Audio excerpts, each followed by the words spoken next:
ராமலிங்க அடிகளார் அழகாக ஒன்று சொல்லுவார், பசித்திரு, தனித்திரு, விழித்திரு அப்படிம்பார். அதுக்கு என்ன பொருள்? பசித்திரு சார், சாப்பிடணும், சோறு ரொம்ப முக்கியம்.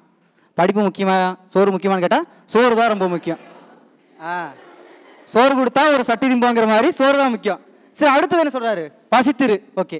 தனித்திருங்கிறாரு. யாருக்கிட்டையும் ஒட்டாதீங்க, தனியாக சேர் போட்டு உட்காந்துங்க, பிரச்சனையே இல்லை, எதுவும் கேட்க மாட்டாங்க. ஓகே. விழித்திரு, பசித்திரு, தனித்திரு, விழித்திரு. எதுக்கு விழிச்சிருக்கணும்? தூங்காம கொட்டை கொட்டை முழிச்சிட்டு, சார் நீங்கள் என்ன இடத்துக்கு தூக்கம் வர மாதிரி இருக்குது, இருந்தாலும் நான் தூங்காத மாதிரியே உங்களை பார்த்துட்டே இருப்பேன், நீங்களும் என்ன பார்க்காத மாதிரியே பார்த்துட்டே இருங்க, அப்படிங்களா? உண்மையான பொருள் அது இல்லைங்க. விழித்திரு என்றால், பசித்திரு என்றால், தனித்திரு என்றால் அதனுடைய அர்த்தம் வேறு. பசித்திரு என்று சொல்வது அறிவு தேடலை பெருக்கிக் கொள்வதற்காக, அறிவை தேடிக்கொள்வதற்காக காத்திருத்தல் என்று பொருள். நம்ம யாராவது காத்திருக்குமா அப்படி? தனித்திருத்தல் என்று சொன்னால் தனித்துவமாக இருத்தல். ஒரு 10 பேர் நடந்து போறாங்க அப்படின்னா அந்த 10 பேர் எப்படி இருக்கணும்?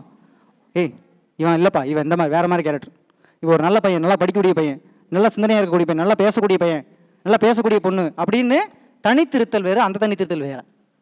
விழித்திருத்தல் என்று சொன்னால் எப்பொழுது எது நடந்தாலும் எங்கு நடந்தாலும் அதை ஏற்றுக்கொள்வதற்கான மனப்பக்குவத்தை வளர்த்துக் கொள்வதுதான் விழித்திருத்தல். இந்த 3 சொன்னதில் முதல் எழுத்து என்ன சொல்லுங்க? பசித்திரு முதல் எழுத்து என்ன? ஓகே. தனித்திரு முதல் எழுத்து என்ன? விழித்திரு முதல் எழுத்து என்ன? இந்த 3 எழுத்து சேர்த்து சொல்லுங்க. அவ்வளோதாங்க. ஒரு நல்ல பதவிக்கு நீங்க போகணும்னு நினைச்சீங்க அப்படின்னா இந்த 3 விஷயத்துல சரியா இருக்கணும்.